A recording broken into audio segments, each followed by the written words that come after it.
Mike Lindsley with you here for an ML Sports Take. It's all brought to you by our good friends at Welch & Company Jewelers, Stanley Law Offices, and Bowers & Company CPAs. Bonaventure, 75, UMass, 67. You could tell right from the jump that this would be a very competitive game, very close between two teams that were very evenly matched. And really, in the first half, it was a back-and-forth affair from the get-go. I mean, this was 1-point game, 4-point game, 3-point game, 2-point game, 6-point game, 4-point game, and it was just a back and forth, inside, outside scoring, physical. I thought that both teams got their hands all around the basketball defensively, and then offensively, and it was only in the mid-20s with just under 4 minutes to go.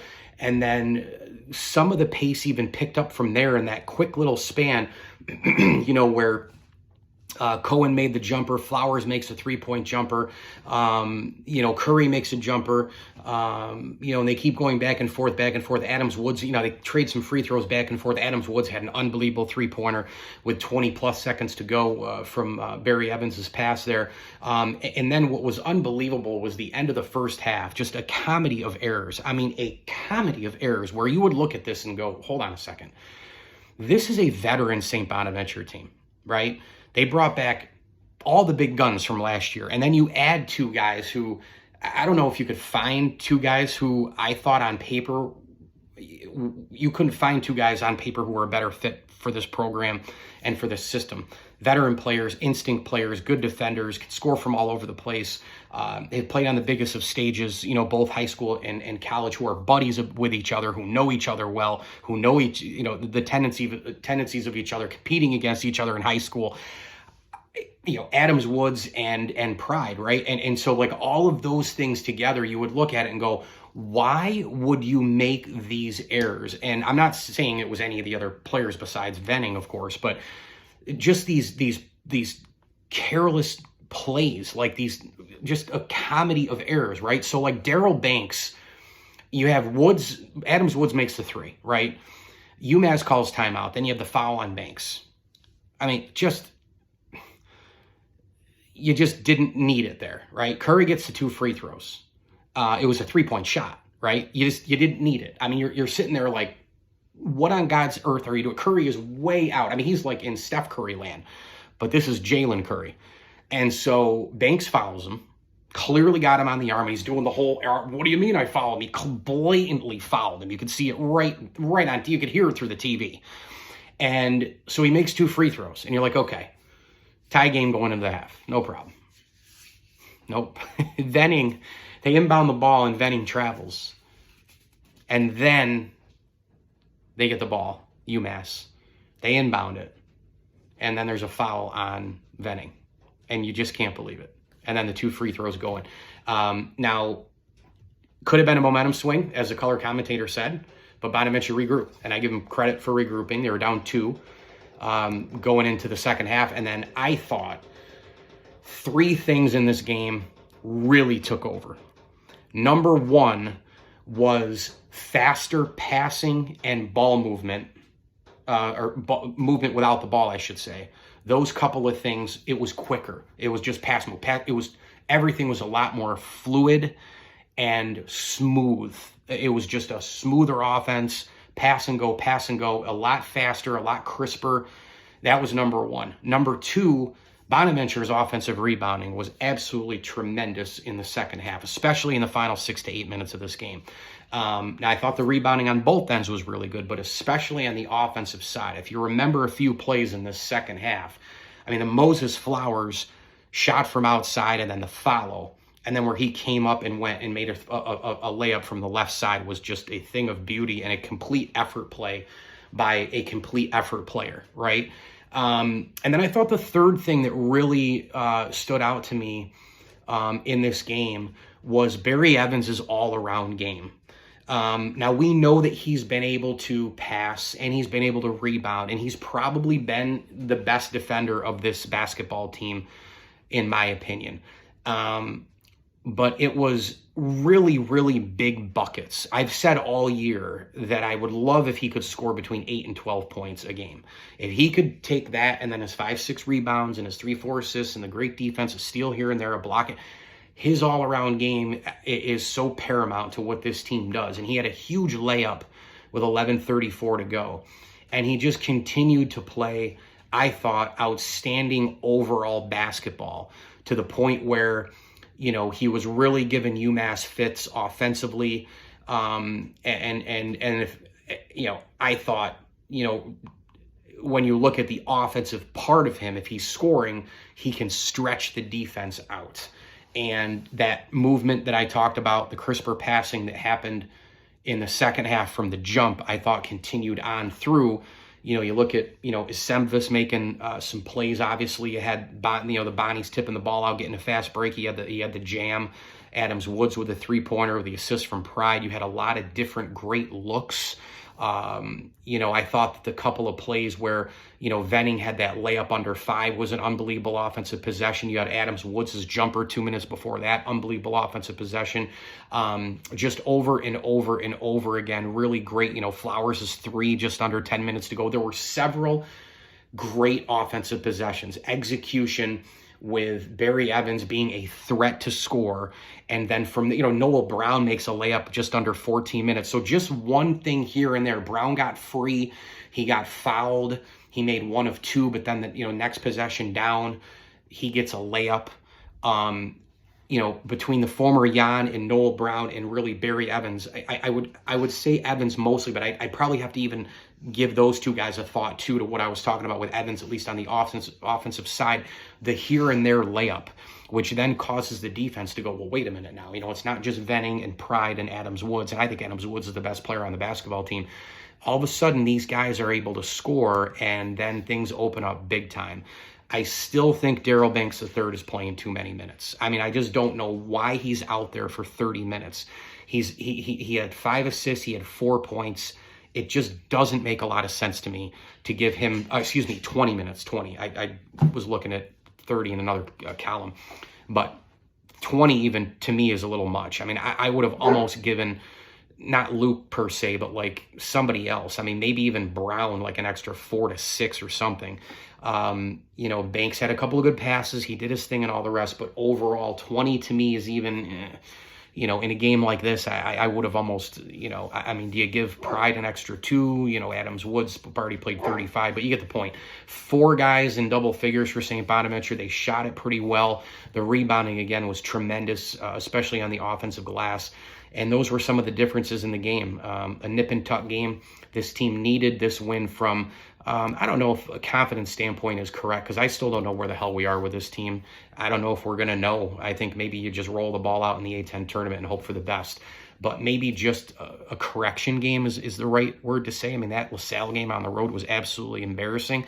And now you have 3 games. You go home, away, home. You got Loyola at G-Dubs and then St. Louis. I think that they will win 2 of 3, maybe feeling on the generous side. I don't know if they'll win at the RC because they aren't even as good. I mean, look, this team is underachieved big time. And one of the big reasons, too, is they aren't as good as at home. I mean, I can always count on road losses. I mean, for God's sakes, when I was in school, this team was in the tournament 99-2000. Then the year after, they knocked on the door, and they were in the NIT the year after that. But they always lost road games. Bonaventure is just such a different team away from the RC. We've seen that for you know, it's a tale as old as time. So they're always going to lose road games. But at home, I mean, good God. I mean, they've lost games against Duquesne and looked terrible. You know, they let Canisius come in and beat them. They had Fordham come in and score 80. You know, they've dropped games at home that we are not accustomed to. So I don't know what's going to happen here. You know, 2 or 3, I could see them lose. I don't think they'll lose all 3. I think they'll win at least 1. I think a split at home maybe, and at GW you win, or you win both at home. I think those are probably the best scenarios. But again, I don't know what else to think about this game other than just kind of a get-right game from LaSalle. And we're in the spot right now. This is exactly what I talked about 2 weeks ago, 3 weeks ago, 5 weeks ago, 6 weeks ago, when I completely left my emotional investment to the side and I said, the last 3 games of the year, catch it, catch something. The Lightning is somewhere, grab it, bottle, Brooklyn, make a run, win the tournament. Right now, these 3 games, Schmidt's been playing around a ton with the lineup. You've seen Luke in there and then out. You've seen Banks in there with a ton of minutes and then out. You've seen the two bigs in there at times. You've seen the mix and match of defense. You've seen Barry Evans with 19 minutes today. You've seen Adams Woods out of the starting lineup, now back in. We thought it was maybe a sickness. It wasn't. There's a lot of drama there. I don't know what the hell's going on, but now he's a starter again. The former Jan gets, 15 minutes, then sometimes he gets 25 minutes. We see different rotations the back end of the 8 minutes of the first half, and then who knows? But they're playing around. They have been playing around, but now it's buckle down time. This is Mark Schmidt's time to figure this out. And the players need to start getting their you-know-what together as well, because this is a veteran-laden group. The majority of these dudes have played with each other. These guys went through the fires last year. You add Pride, you add Adams Woods, and this is a team that should have been contending for the A-10 regular season title. And they're nowhere near that right now. So in order to make up for that, you have 3 games to go. Players, assistants, head coach need to come together and figure this out. This needs to be a chemistry thing. This needs to be everybody all in. And I'm sure that Mark is barking at that. I'm sure that the players, maybe some are listening, maybe some aren't. I don't know. I also don't know if there's chemistry issues going on with this team. I have no idea what's happened this year. I really don't, because I am surprised. I bought in going into this year, and you folks know that I try to temper my expectations, because we know St. Bonaventure is a great team, and you go in, and we know that they have to do like not extra work, but like extra work to even get a sniff of an at-large. 2018, they didn't belong at all in Dayton. They were easily one of the top 64 teams. 2016, they should have been probably like a 10 seed, and they didn't even get into the tournament because of the whole political crap of Tulsa and the Oklahoma thing and that whole connection. We know how hard this is for us. It is impossible for St. Bonnie compared to Power 5, Power 6, whatever you want to call it. Money-driven schools, football schools, big brand schools, big revenue schools, popularity deals, fan bases, and all the rest. I would argue our alum, our fans, despite our size, we are as passionate as any in college basketball. It's just that we're a smaller deal. We're a little engine that could. And how many colleges can say they have a Division I program with an NIT championship banner in the rafters, a Final Four banner in the rafters that would have been a national championship deal had Bob Lanier not gone down, and that the town not only rallies around the school, and it's the number one thing to do, but everybody goes to the games in the student activity building where you have ROTC at the bottom, you have your cafeteria, you've got this and that, the swimming pool. It's a building that encompasses all of that stuff. It just doesn't happen. It's just what we have is so unique and so cool and so rare. And I just wish that, like, these guys, maybe that's the speech. Maybe that's the speech, like, dude, this is the last time for you guys. You know what? You talk all the time. Adams, Woods, and Pride came. They want to be Bonnies. They talk about loving Bonaventure. That go show us then. Go show us. And I'm not pinning blame on one individual this year over another. I'm not saying it's all Schmidt or it's all Flowers or it's all Banks or it's all Woods or it's all Venning or it's all, turnovers here and there by so-and-so later. Or it's Luke when he comes in and passing behind somebody, or, it's Brown travel. I'm not saying it's any one person. As a team, they've been off, right? They've ridden the roller coaster. We've gone way up. We've gone way down. We've gone somewhere in the middle. We've seen the best of the best sweeping VCU. They could have beaten Dayton. We've seen the win over Davidson. They should have beaten Florida Atlantic, right? But then we see the Canisius Fordham losses at home. We see the eggs laid across the board, the LaSalle game. We've seen it all this year, right? But now is the time. It's almost freaking March. There are 3 games to go. These guys need to put up or shut up. They got to make up for everything that happened in the past. All the underachieving, all the bullshit, all the drama on the roster, all the barking back and forth, all the stuff that you've seen on the TV and some of the things that some people have whispered on the alumni pages. I have no idea because I'm not behind the walls. I'm not on campus. I can't get anybody to return an email to me to even get a player on the show. I can't get anybody to respond to anything that I send them. I've asked for players all year long. I've asked for people all year long. Nobody's responded to a single email all year long. So I'd love to be able to ask about that, but I would also ask about the positive stuff. And I covered Adams Woods and Pride during their high school careers as well. So it makes me so angry that I can't get anybody on. I can't even begin to tell you.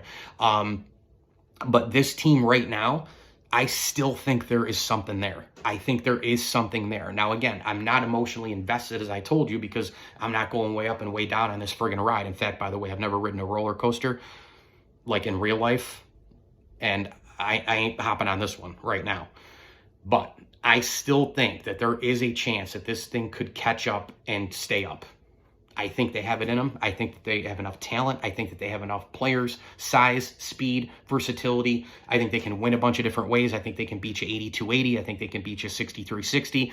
You know I love Bonaventure basketball when it's in the high 50s, low 60s, because I know they're going to lock down on D. They're going to make big free throws, and I trust Mark Schmidt, and I trust the assistants, and I trust those guards. But I got to see it.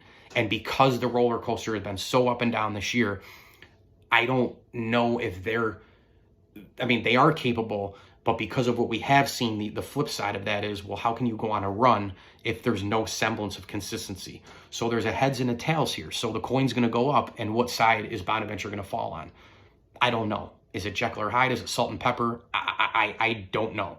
But there's 3 games to go. So we got to buckle up and see what they got, because it's put up or shut up time, man. This is the last run for these guys in this uniform, for this school, for this fan base, for that building, and they've just completely not performed this year up to expectation, in my opinion. And there's still time left. That's the beauty of the automatic bid. And these 3 games right here, they need to do something in order to build toward that spot of, do they have it in them? That's simple. ML Sports Take, brought to you by our good friends at Camillus Golf Club and Stumbling Monkey Brewing Company. Bonnie's beat UMass 75-67. Do me a huge favor and subscribe to my YouTube page at ML Sports Platter. I got some great guests hopefully lined up in the near future. I got some text messages in from last weekend to Jay Billis. I got Gene Waldron, Syracuse basketball great, coming up hopefully tomorrow or Tuesday. Probably going to do Tuesday. I'm recording it tomorrow, but it'll be up on Tuesday, and we'll talk to him a little bit about Jim Boeheim Day today and his great career and kind of the college game and NIL and transfer portal and some things that he thinks are right and wrong about all of it right now. And, I'll keep grinding and try to get some people on, and maybe I'll email Bonnie again. Maybe I will. Heard from Clark Kellogg of CBS Sports a couple of weeks back, so he wants to come on as well. So I'm going to shoot him an email first thing in the morning tomorrow to try to land him as well. So a lot of guests going on the ML Sports Platter all over the major platforms: Apple, Spotify, Google Play, Stitcher, Deezer, you name it. So make sure you download, subscribe, and rate and review the show. And of course, on the YouTube page, when I do my video and audio portions of the show, you can get it on Twitter. You can get it on YouTube at ML Sports Platter, and of course on my Facebook pages as well. And as you know, anything Bonnie related, my Jack Milko interview and anything coming up, I will always post the alumni pages, and you can have a listen and a watch as well. Appreciate you always listening and watching, sharing my stuff. Appreciate all the unbelievable comments this week that people had for me. Really meant a lot. And we'll see what happens the next 3 games. As I always tell you, enjoy the games.